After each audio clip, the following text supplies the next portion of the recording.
Assalamualaikum warahmatullahi wabarakatuh. Apa kabar kalian semua siswa-siswi kelas 5?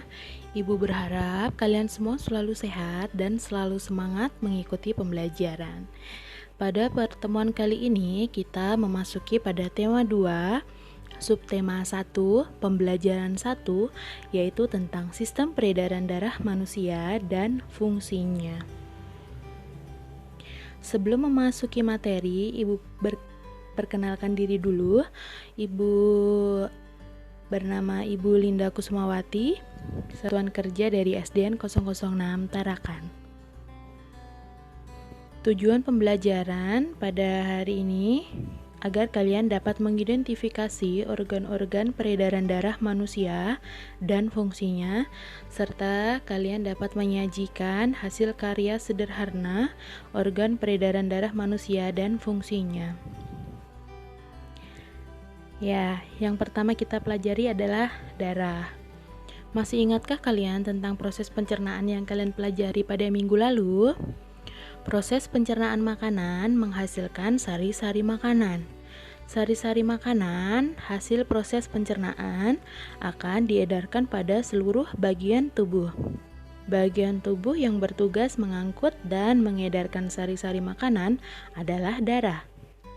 Selain itu, darah berfungsi mengedarkan oksigen dan karbon dioksida hasil pernapasan.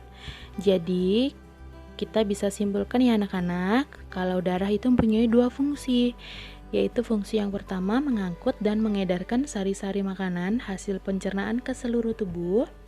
Fungsi yang kedua yaitu mengedarkan oksigen dan karbon dioksida dari hasil pernapasan.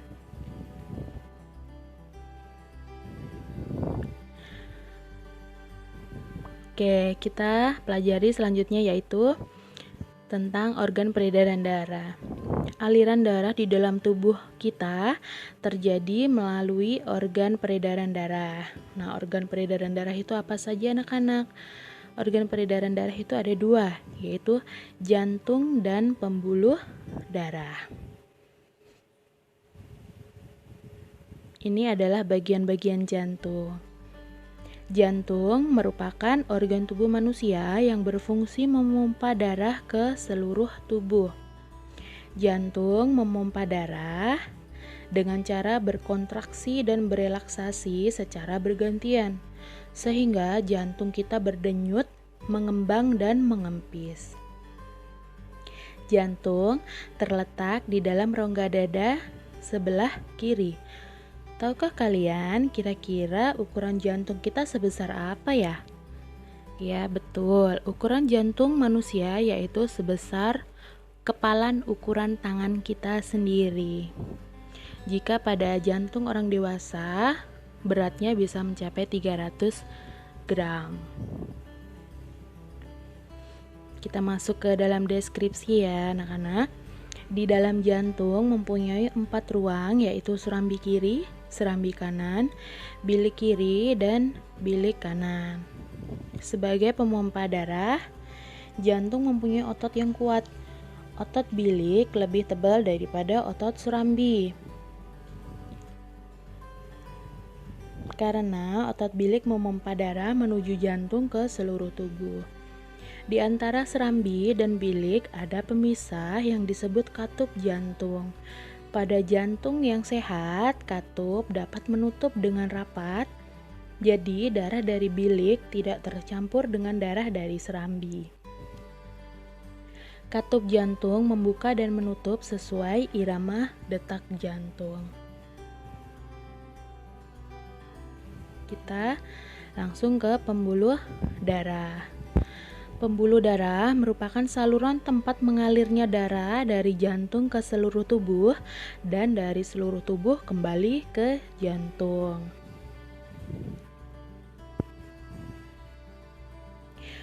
Pembuluh darah terdiri atas 2 jenis, yaitu pembuluh darah nadi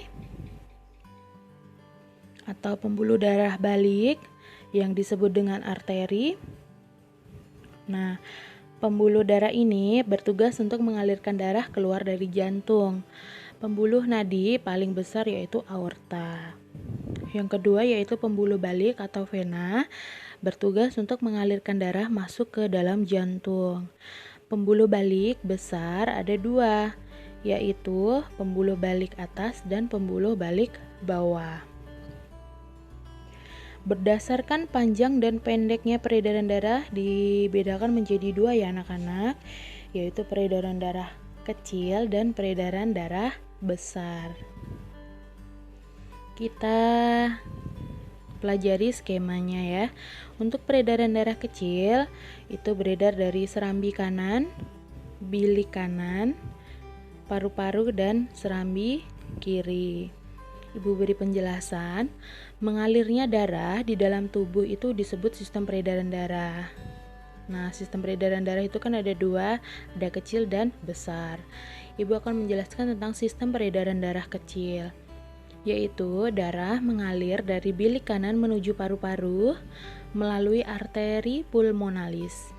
Dalam paru-paru terjadi pertukaran darah yang sangat banyak yang mengandung karbon dioksida dengan darah yang banyak mengandung oksigen atau O2.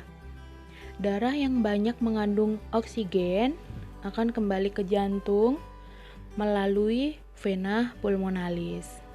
Nah, ini yang disebut dengan sistem peredaran darah kecil. Lalu skema peredaran darah besar. Serambi kiri, dari serambi kiri menuju ke bilik kiri, lalu ke seluruh tubuh dan menuju ke serambi kanan. Ibu jelaskan, sistem peredaran darah besar yaitu darah yang banyak mengandung oksigen atau O2 mengalir dari bilik kiri jantung ke seluruh tubuh atau kecuali paru-paru melalui arteri besar atau aorta. Selanjutnya, terjadi pertukaran darah yang banyak mengandung oksigen dengan darah yang banyak mengandung karbon dioksida di seluruh tubuh. Darah yang banyak mengandung karbon dioksida kembali ke jantung melalui vena ke serambi kanan. Nah, sistem peredaran darah ini disebut sebagai sistem peredaran darah besar. Untuk menguji tingkat pemahaman kalian, silakan klik pada tautan di bawah ini. Kalian nanti boleh mencoba sesuka kemampuan kalian sampai kemampuan kalian dirasa maksimal atau sampai mendapat nilai 100. Selamat mencoba kuis anak-anak, tetap semangat belajar dan tetap sehat. Terima kasih. Wassalamualaikum warahmatullahi wabarakatuh.